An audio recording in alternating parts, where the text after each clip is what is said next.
Livre des Actes des Apôtres. Théophile, j'ai parlé dans mon premier livre de tout ce que Jésus a commencé de faire et d'enseigner dès le commencement jusqu'au jour où il fut enlevé au ciel, après avoir donné ses ordres par le Saint-Esprit aux apôtres qu'il avait choisis.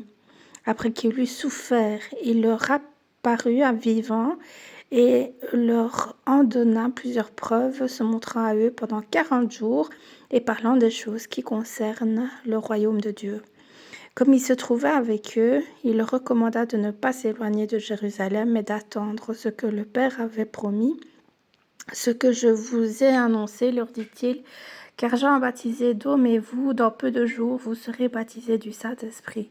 Alors les apôtres réunis lui demandèrent, Seigneur, est-ce en ce temps que tu rétabliras le royaume d'Israël? Il leur répondit, ce n'est pas à vous de connaître les temps ou les moments que le Père a fixés de sa propre autorité. Mais vous recevrez une puissance, le Saint-Esprit survenant sur vous, et vous serez mes témoins à Jérusalem, dans toute la Judée, dans la Samarie et jusqu'aux extrémités de la terre. Après avoir dit cela, il fut élevé pendant qu'il le regardait, et une nuée le déroba à leurs yeux. Et comme ils avaient les regards fixés vers le ciel pendant qu'ils s'en allaient, voici, 2 hommes vêtus de blanc leur apparurent et dirent, « Hommes galiléens, pourquoi vous arrêtez-vous à regarder au ciel?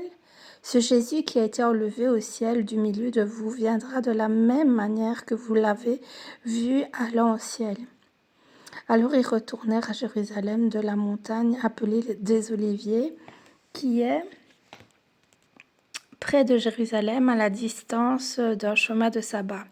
Quand ils furent arrivés, ils montèrent dans la chambre haute où ils se tenaient d'ordinaire. C'étaient Pierre, Jean, Jacques, André, Philippe, Thomas, Barthélemy, Matthieu, Jacques, fils d'Alphée, Simon le Zélote et Jude, fils de Jacques.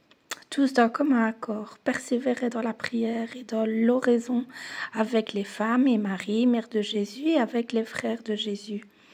En ces jours-là, Pierre se leva au milieu des frères. Le nombre des personnes réunies était d'environ 120.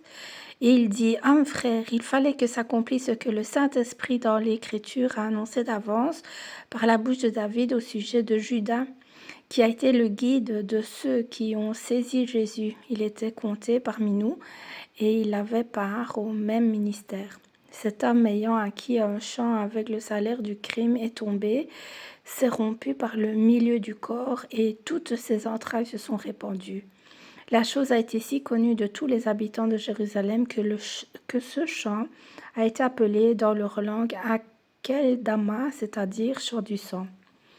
Or, il est écrit dans le livre des psaumes que sa demeure devienne déserte et que personne ne l'habite et qu'un autre prenne sa charge. Il faut donc que, parmi ceux qui nous ont accompagnés tout le temps que le Seigneur Jésus a vécu avec nous, depuis le baptême de Jean jusqu'au jour où il a été enlevé du milieu de nous, il y en ait un qui nous soit associé comme témoin de sa résurrection. Et ils en présentèrent 2, Joseph, appelé Barsabas, surnommé Justus, et Matthias. Puis ils firent cette prière. Seigneur, toi qui connais les cœurs de tous, désigne lequel de ces 2 tu as choisi, afin qu'il ait part à ce ministère et à cet apostolat, que Judas a abandonné pour aller en son lieu, et tirèrent au sort, et le sort tomba sur Matthias, qui fut associé aux 11 apôtres.